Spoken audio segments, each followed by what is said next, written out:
आता पाहूया लोकसभेच्या महासंग्रामासंदर्भातल्या टॉप 9 बातम्या।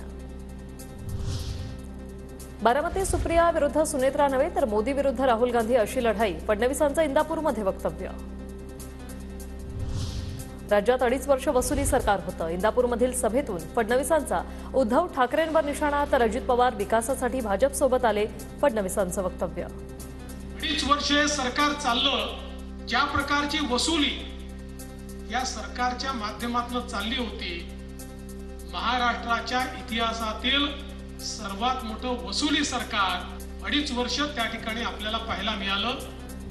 आपण महायुतीचा धर्म पाळला तर समोरच्या लोकांनीही महायुतीचा धर्म पाळला पाहिजे, देवेंद्र फडणवीसांसमोर हर्षवर्धन पाटलांचं वक्तव्य। सुनेत्रा पवारांच्या प्रचारासाठी उपमुख्यमंत्री देवेंद्र फडणवीस इंदापूरमध्ये दाखल, तिथे त्यांचा रोड शोही। सुनेत्रा पवारांना उमेदवारी जाहीर झाल्यानंतर फडणवीस प्रथमच इंदापूरच्या दौऱ्यावर। छगन भुजबळांकडून नाशिक जिल्हा बँकेचं कर्ज भरायला सुरुवात, 28 कोटींपैकी 6.5 कोटी रुपये कर्जाची परतफेड। भुजबळांकडून नाशिकमधून लोकसभा लढण्याचे संकेत। नाशिकमध्ये छगन भुजबळांच्या उमेदवारीला भाजपच्या दिनकर पाटलांचा विरोध, दिनकर पाटील नाशिकमधून लढण्यास इच्छुक। नाशिक रत्नागिरी सिंधुदुर्गाबाबत शिंदे गट आक्रमक, उमेदवारी जाहीर होण्याआधीच हेमंत गोडसेंकडून प्रचार सुरू, पूर्वतयारी महत्वाची, गोडसेंचं वक्तव्य।